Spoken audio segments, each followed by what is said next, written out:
Yes l'équipe, j'espère que ça va. Aujourd'hui, on va parler argent, on va parler du budget qu'il faut pour vivre à Lisbonne en 2026. Alors, je vais en surprendre peut-être plus d'un, mais Lisbonne, c'est une ville relativement chère. D'ailleurs, au cas où tu ne me connais pas, hein, je m'appelle Quentin, je suis expatrié à Lisbonne depuis 2015 et donc je fais des vidéos sur la vie à Lisbonne. J'organise également des événements gratuits ouverts à tout le monde. Je mets le lien de la page Instagram si tu veux venir nous voir. Le but, c'est que les gens se rencontrent et que les expatriés ou les locaux, hein, tout le monde est le bienvenu, puissent se faire des amis et ne pas se sentir seuls, car beaucoup de gens sont loin de leur famille ici à Lisbonne. Et donc aujourd'hui, on va avoir le budget réel pour vivre à Lisbonne en 2026. Alors il faut savoir que, avant de rentrer dans les détails, le coût de la vie a beaucoup augmenté à Lisbonne. On a parfois l'image du Portugal qui est encore un pays pas cher. C'est vrai qu'il y a 10 ans, c'était un pays où vraiment on pouvait vivre avec quelques centaines d'euros.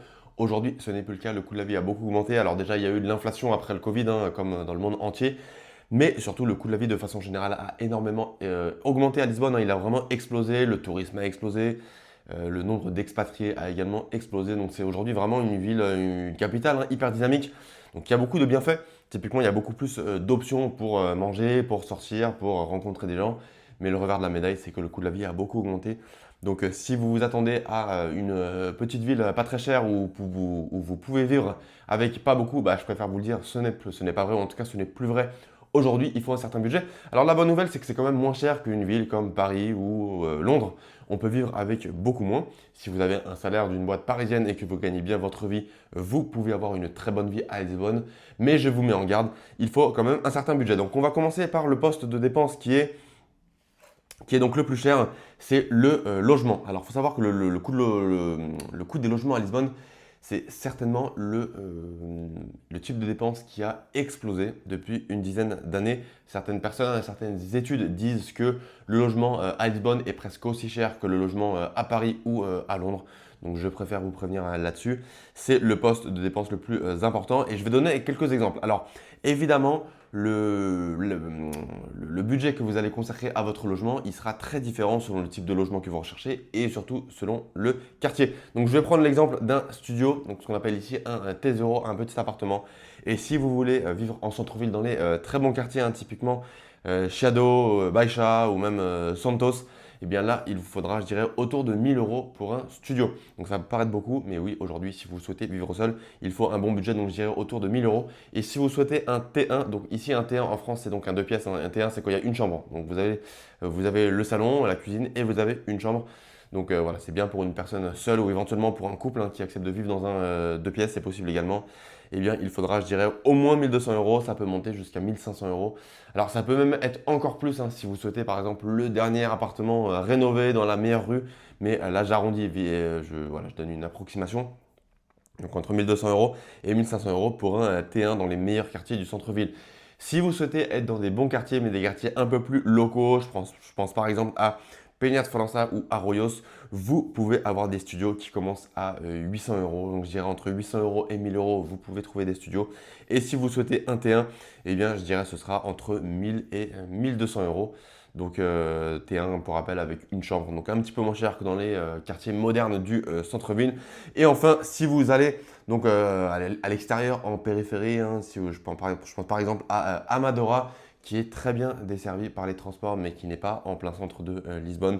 Et bien là, vous pouvez commencer à trouver des studios pour 600, 700 euros. Donc là, c'est plus intéressant si vous avez un budget plus réduit et que vous souhaitez eh bien, vivre seul. Donc oui, vous le voyez, Lisbonne n'est plus bon marché, en sachant que la plupart des gens… Alors, je précise que dans cette vidéo, je parle surtout de la vie de jeunes célibataires. Alors, jeunes ou moins jeunes, hein, peu importe, mais une personne qui est seule, donc qui n'a pas d'enfant. Si vous avez des enfants, évidemment, il faudra adapter le budget en fonction eh bien, du nombre d'enfants que vous avez, en fonction des sorties que vous faites. Mais je vais reparler des sorties un peu plus tard dans la vidéo. En tout cas, pour une personne seule, voici le budget que je présente, en sachant que les personnes seules vivent énormément en colocation. Il y a même beaucoup de couples qui vivent en colocation.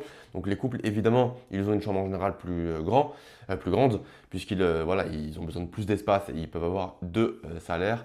Mais pour la plupart des personnes seules ici vivant en colocation, donc vivre dans une chambre Pour vivre seul, cela demande également beaucoup plus un plus grand process pour rentrer. On va vous demander vos fiches de paie, on va vous demander une caution, on va vous demander un garant, ce qui n'est pas le cas en général. Ça dépend où vous allez, ça dépend du propriétaire sur lequel vous tombez. Si vous souhaitez vivre dans une chambre, donc en général, si vous arrivez à Lisbonne et que vous êtes seul, le plus simple, évidemment, c'est de vivre en colocation, en sachant qu'il y a un site qui est top pour trouver des logements qui s'appelle Idealista, mais qui est quand même assez cher. Vous trouvez des meilleurs plans avec le bouche à oreille. Donc si vous arrivez à Lisbonne ou même si vous êtes déjà à Lisbonne, surtout faites-vous des contacts. Faites-vous des contacts, que ce soit des francophones et non francophones. C'est comme ça que vous allez trouver des bons plans logement. Si vous passez par Idealista, c'est très bien si vous avez un certain budget, mais ce sera plus cher.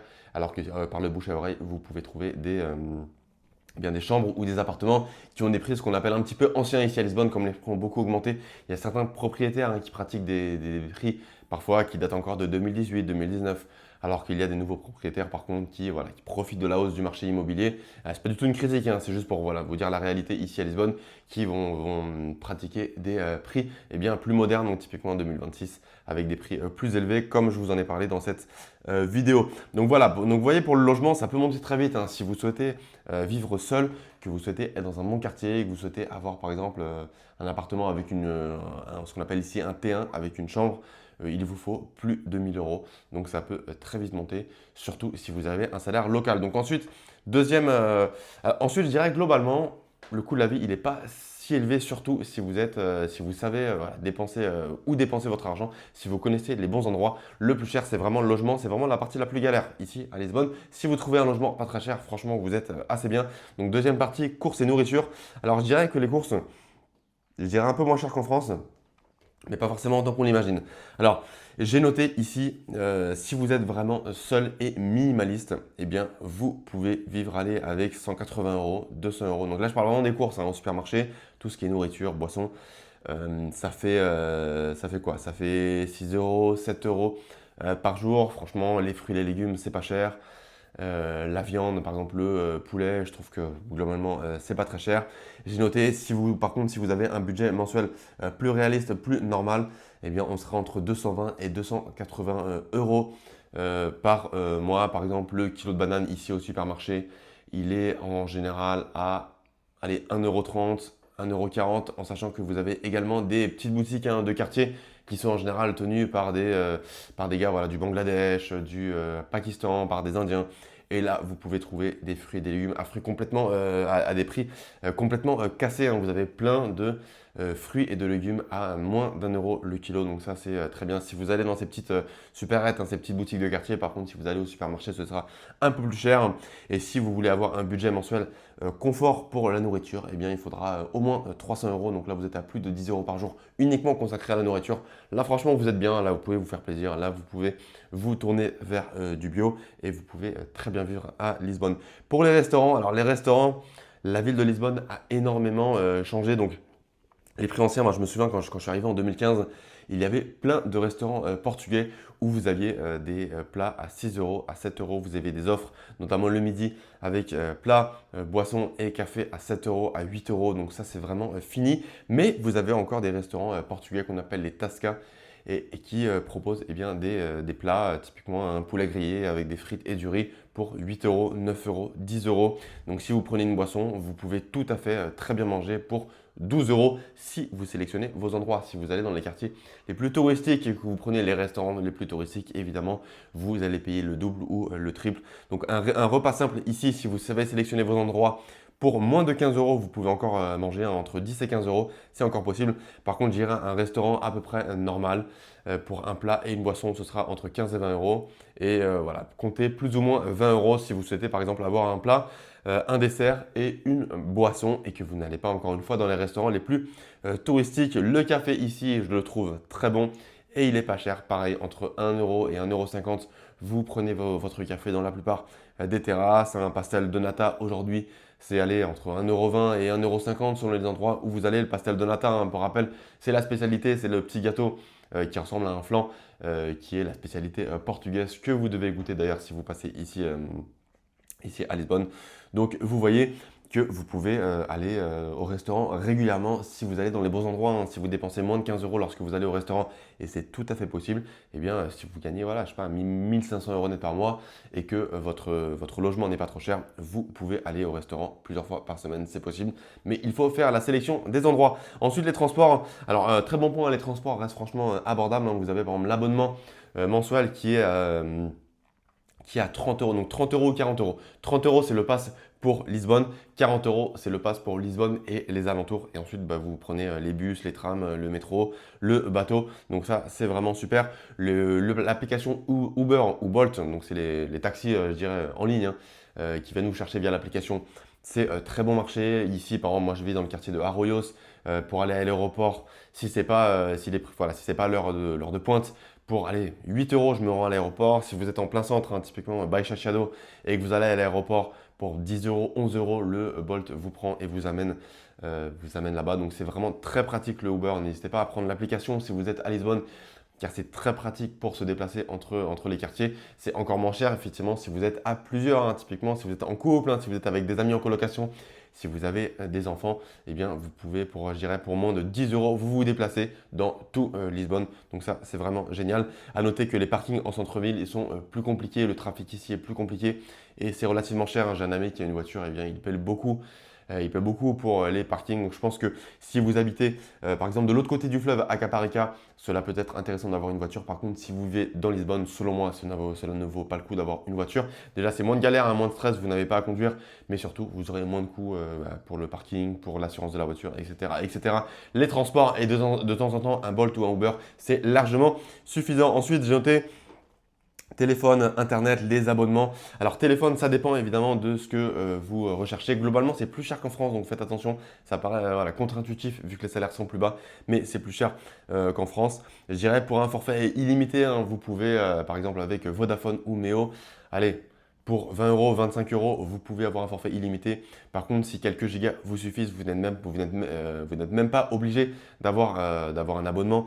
Donc pour allez, une dizaine d'euros, hein, vous pouvez largement avoir plusieurs gigas par mois. Internet à la maison, ici, il me semble, j'ai la fibre. Il me semble, avec Vodafone, hein, je paie autour de 30 euros.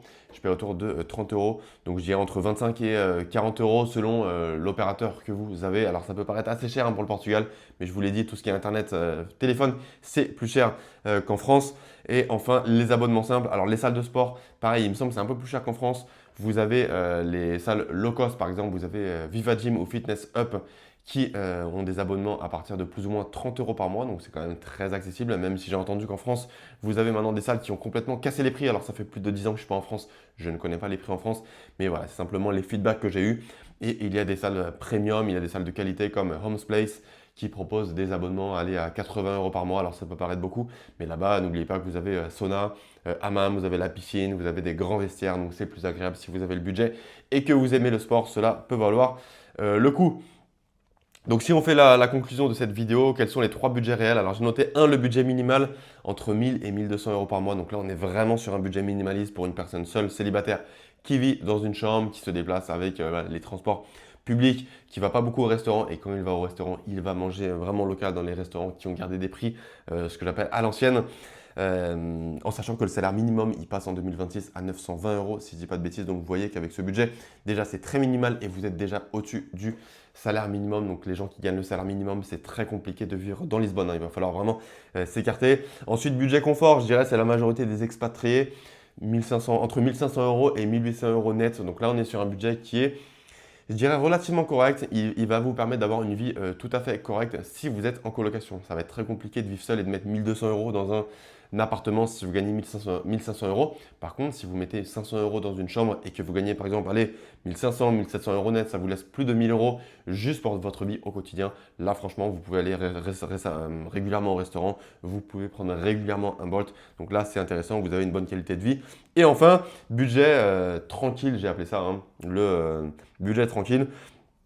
Plus de 2000 euros par mois, entre 2000 et 2400 euros par mois. Donc les gens qui travaillent dans le marketing, par exemple, qui travaillent pour des boîtes françaises, ils peuvent tout à fait gagner plus de 2000 euros net par mois. Donc là, vous avez un très bon style de vie. Vous pouvez vivre seul un studio à 1000 euros. Si vous gagnez par exemple voilà, 2200 euros, 2400 euros par mois, il vous restera 1200, 1400 euros par mois. Donc là, vous pourrez vous faire plaisir. Vous pourrez prendre des Uber pour aller à la plage. Vous pourrez aller régulièrement au restaurant. Et bien sûr, évidemment, si vous gagnez plus, eh bien, vous aurez une vie plus confortable pour les entrepreneurs, pour les freelanceurs qui ont des très bons contrats. Vous pouvez avoir une très bonne vie. Vous le voyez, à Paris, je pense qu'avec 2000 euros, bah, on ne fait plus grand chose. En tout cas, on fait plus grand chose. La vie est devenue difficile. Alors qu'ici, à Lisbonne, avec 2000 euros, on a une vie plus agréable. Pourquoi? Bah, parce que le coût de la vie, il est tout simplement plus bas. Alors, les logements sont chers, on l'a vu, mais le reste, franchement, c'est quand même beaucoup moins cher. On peut se faire plaisir avec bien moins d'argent qu'à Paris, en sachant que moi, voilà, je n'ai pas d'enfants, donc je ne parle que de la vie des gens qui n'ont pas d'enfants. Si vous avez des enfants, il faudra adapter votre budget en fonction du nombre d'enfants que vous avez et du style de vie que vous avez avec vos enfants. Si vous avez besoin d'un logement plus grand, eh bien, cela vaut peut-être le coup de sortir des quartiers du centre pour ne pas exploser votre budget. Vous pouvez vivre aussi de l'autre côté du fleuve. Beaucoup de gens font le choix de vivre de l'autre côté du fleuve.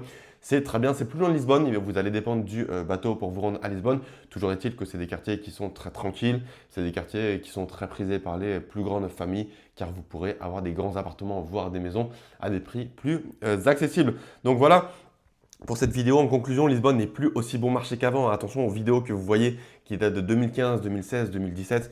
Le coût de la vie a beaucoup augmenté. Mais en parallèle, sachez que c'est devenu une ville beaucoup plus dynamique. Il y a beaucoup plus d'expatriés, beaucoup plus de restaurants, beaucoup plus d'activités à faire. Donc c'est quand même le côté positif. Lisbonne, pour moi, c'est vraiment devenu une ville dynamique, une ville intéressante, une ville géniale pour entreprendre, pour vivre en tant que freelance, même si en parallèle, le coût de la vie a beaucoup augmenté. Donc le plus important, c'est de venir préparer, pas les yeux fermés.